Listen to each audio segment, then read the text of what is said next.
نحمده ونصلي على رسوله الكريم اما بعد بسم اللہ الرحمن الرحیم السلام علیکم ورحمۃ اللہ وبرکاتہ۔ ناظرین، امید کرتا ہوں کہ آپ سب خیر و عافیت سے ہوں گے۔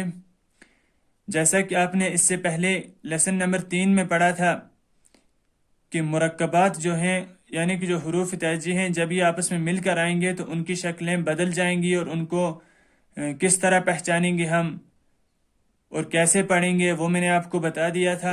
چنانچہ انہوں نے ان میں بہت سے حروف کی مشقیں کرائی تھی کہ یہ جب دوسرے حروف سے مل کر آئیں گے تو ان کو کیسے ادا کیا جائے گا، کیسے پڑھا جائے گا، تو ہم ان کو کیسے پہچانیں گے، چنانچہ نقطوں کے ذریعے پہچانیں گے، جیسا میں نے آپ کو پچھلی ویڈیو میں بتا دیا ہے۔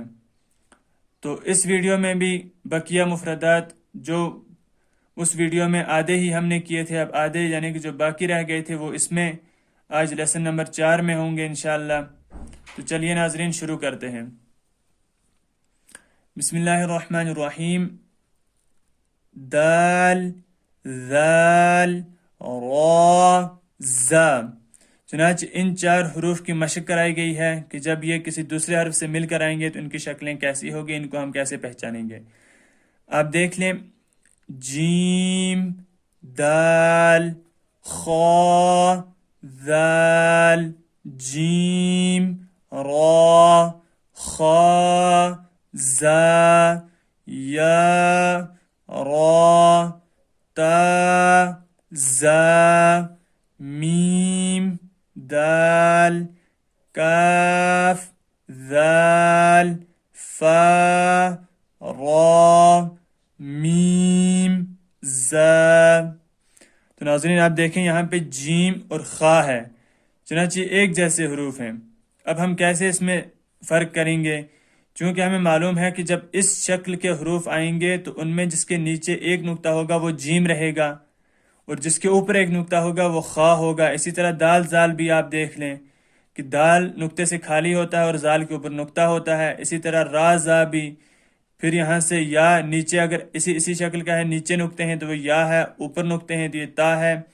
اسی طرح تمام مرکبات کو آپ دیکھ لیں۔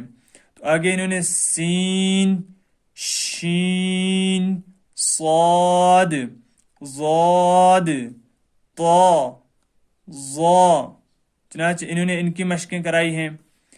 سین، لام، شین، لام، صاد، با، طا، با، ظا، الف، سین، را، شین، قاف، ضاد، یا، ظا، الف۔ اب آپ دیکھ لیں کہ یہاں پہ سین ہے اور یہاں پہ شین ہے۔ اگر آپ اس سے نقطے مٹا دیں گے تو یہ دونوں ایک جیسے بن جائیں گے، جیسا کہ یہاں ہے۔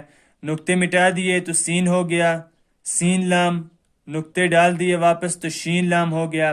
اسی طرح صاد، با اور طا، با میں بھی صاد کے اوپر ایسے چھڑی لگا دی، الف لگا دیا تو یہ طا ہو گیا، الف کاٹ دیا تو صاد ہو گیا، جیسے کہ یہاں صاد، با، طا، با۔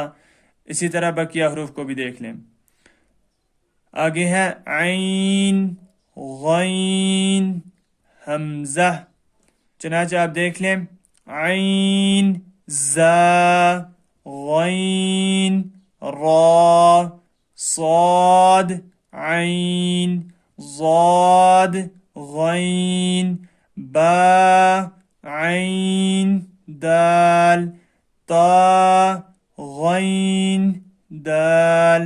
چنانچہ ناظرین آپ نے دیکھا کہ اس میں عین اور غین میں فرق کیا گیا ہے۔ عین نقطے سے خالی، غین کے اوپر نقطہ۔ اسی طرح زا اور را میں، اسی طرح صاد اور ضاد میں، صاد پہ کوئی نقطہ نہیں، ضاد پہ نقطہ، عین پہ کوئی نقطہ نہیں، غین پہ نقطہ۔ اسی طرح با، عین، دال، نیچے ایک نقطہ لگا دیا تو با بن گیا، اوپر 2 نقطے لگا دیے تو تا بن گیا۔ اسی طرح عین کے اوپر سے نقطہ ہٹا دیا تو وہ عین ہے، نقطہ ڈال دیا تو وہ غین بن گیا۔ اسی طرح حمزہ، اب الف کے اوپر حمزہ ڈال کے حمزہ، واو کے اوپر بھی حمزہ، یا کے اوپر بھی حمزہ۔ چنانچہ کبھی حمزہ اس کی شکل میں آئے گا، الف کے اوپر ہوگا، چنانچہ کبھی واو کے اوپر ہوگا، کبھی یا کے اوپر ہوگا، تو اس وقت بھی یہ حمزہ ہی ہوں گے۔ تو یہی یہ بتانا چاہتے ہیں. اس کے بعد فا، قاف، واو، میم.